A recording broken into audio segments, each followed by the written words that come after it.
கூற்று கோபால்ட் -60 புற்றுநோய் சிகிச்சையில் பயன்படுகிறது. காரணம் கோபால் -60 காமாகதிர்களின் மூலமாக செயல்பட்டு புற்றுநோய் செல்களை அழிக்க வல்லது.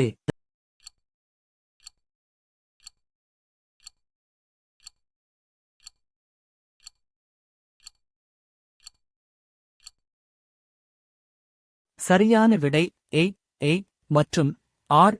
சரி. மேலும் ஆர் என்பது க்கான சரியான விளக்கம்.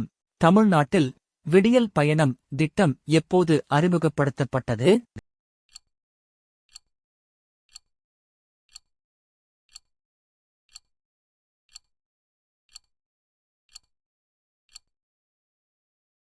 சரியான விடை மே 2021.